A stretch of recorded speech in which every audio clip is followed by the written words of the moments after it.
ఒక్కొక్క రైతు 6 బోర్లు 4 బోర్లు 2 బోర్లు వేసి ఆశ కోసం నీళ్లొస్తాయేమో అని ప్రయత్నం చేసి మేము అప్పుల పాలైనామని చెప్పి వాళ్ళ యొక్క బాధలు చూస్తా ఉంటే ఈ ప్రభుత్వం పూర్తిగా రైతుల్ని ఆదుకోవడంలో ఈరోజు విఫలమైందనేటువంటిది అర్థమవుతా ఉంది.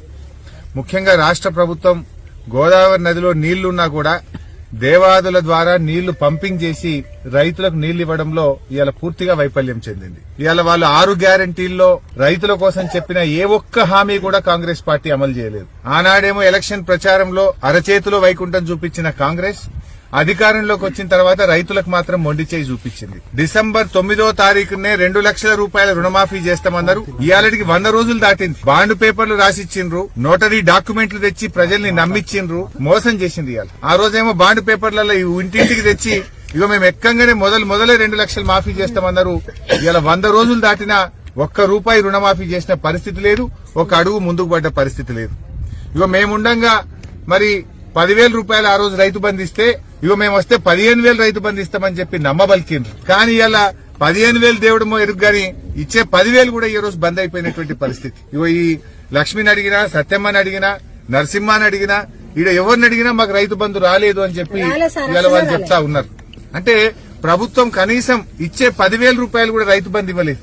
ఒకవైపు రైతు బంధు రాలేదు, ఇంకొక వైపు నీళ్లు వస్తలేవు, కొత్తగా బోర్లు వేసి ఇలా రైతులందరూ అప్పుల పాలైనటువంటి పరిస్థితి ఉంది. అంటే ఇలా కాంగ్రెస్ పార్టీ 2 లక్షల రుణమాఫీ చేస్తామని మోసం చేసింది, 15,000 రైతు బంధు ఇస్తామని మోసం చేసిండ్రు, వడ్లకు 500 రూపాయల బోనస్ ఇస్తామని మోసం చేసిండ్రు, వ్యవసాయ కూలీలకు 12,000 ఇస్తామని మోసం చేసిండ్రు, 15,000 రైతు బంధని మోసం చేసిండ్రు. కౌలు రైతులకు కూడా మేము రైతు బంధు ఇస్తామన్నారు, వాళ్ళను కూడా మోసం చేసిండ్రు. అంటే కాంగ్రెస్ పార్టీ 100 రోజుల్లో అమలు చేస్తామన్న 6 గ్యారంటీల్లో పెట్టిన ఏ ఒక్క హామీ కూడా రైతుల విషయంలో అమలు చేయకుండా ఈ హస్తం పార్టీ రైతులకు మొండి చేయి చూపించిందనేది మాత్రం ఇవాళ స్పష్టమైతా ఉంది. ఇలా కాంగ్రెస్ వచ్చిన ఈ 100 రోజుల్లో 180 మంది రైతులు ఇలా ఆత్మహత్యలు చేసుకున్నారు ఈ రాష్ట్రంలో. కేసీఆర్ హయాంలో రైతులందరూ కూడా సంతోషంగా ఉన్నారు. 2 పంటలు పండినాయి, రైతు బంధు అందింది, కాలువలలో నీళ్లు అందినాయి, బంగారమూల పంటలు పండితే ఇలా కాంగ్రెస్ పార్టీ వచ్చిన తర్వాత నీళ్లు వస్తలేవు, కరెంటు కూడా ఇప్పుడు ఈ ఎస్టీ రైతులను అడిగితే ఎప్పుడు వస్తుందో ఎప్పుడు పోతుందో తెలుస్తలేదు, 14-15 గంటల కరెంటు కూడా చక్కగా వస్తలేదు, మోటార్లు కాలుతున్నాయి, ట్రాన్స్ఫార్మర్లు కాలుతున్నాయి అని చెప్పి ఇవాళ అక్కా చెల్లెలు చెప్తున్నటువంటి పరిస్థితి ఉంది. అంటే ఈ కాంగ్రెస్ పార్టీ వచ్చిన తర్వాత ఇవాళ రైతుల కష్టాలు పెరిగినాయి. కేసీఆర్ రైతు బిడ్డ గనక ఆయన ప్రతి నిమిషం రైతుల కోసం దండాడిండు. సకాలంలో ఎరువులు ఇప్పించిండు, విత్తనాలు ఇప్పించిండు, కరెంట్ ఇప్పించిండు, కాలువ నీళ్లు ఇచ్చిండు, రైతు బంధు ఇచ్చిండు, రైతు బీమా ఇచ్చిండు, ఇచ్చిన మాట నిలబెట్టిండు కేసీఆర్. కానీ కాంగ్రెస్ పార్టీ రైతులకు ఇచ్చిన ఏ ఒక్క హామీ కూడా అమలు చేయకుండా అడుగడుగున రైతులకు మోసం చేసింది. ఇలా రాష్ట్ర వ్యాప్తంగా దాదాపు 20 లక్షల ఎకరాల్లో పంట ఎండిపోయింది. వడగళ్ల వానబడి లక్షలాది ఎకరాల్లో పంట నష్టం జరిగింది. ఈ ముఖ్యమంత్రి గారికి గాని ఈ మంత్రులకు గాని కనీసం రైతుల్ని ఓదార్చే ఓపిక లేదు. 180 మంది రైతులు చనిపోతే ఒక్క మంత్రి కూడా పోయి ఇప్పటిదాకా ఒక రైతును పరామర్శించిన పాపాన పోలేదు. ముఖ్యమంత్రి ఏమో ప్రతిపక్ష నాయకుల ఇళ్లకు పోయి పార్టీలకు తెచ్చుకున్నానికి ఆయనకు టైం దొరుకుతా ఉంది.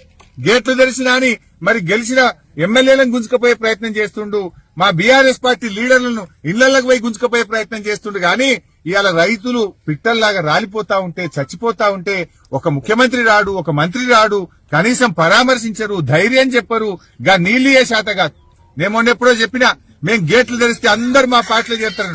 నువ్వు తెరవాల్సింది గేట్లు రాజకీయ పార్టీల కోసం కాదు, ప్రాజెక్టుల గేట్లు తెరువు, రైతుల పొలాలు కాపాడు, రైతులకు నీళ్లు ముఖ్యమంత్రి అంటే ఆయన సీమ గుట్టినట్టు కూడా లేదు. ఆయన నీళ్లిచ్చి ఇలా పంటలు కాపాడాలి. ఇలా ఈ ప్రభుత్వం తక్షణమే స్పందించి రైతులకు ఎకరానికి 25,000 రూపాయల నష్టపరిహారం ఇవ్వాలి. ఎక్కడైతే ప్రభుత్వ వైఫల్యం వల్ల, ప్రభుత్వమే పట్టించుకోకపోవడం వల్ల రైతులకు నష్టం జరిగిందో ఎకరానికి 25,000 రూపాయలు ఇచ్చి రైతుల్ని కాపాడాలి.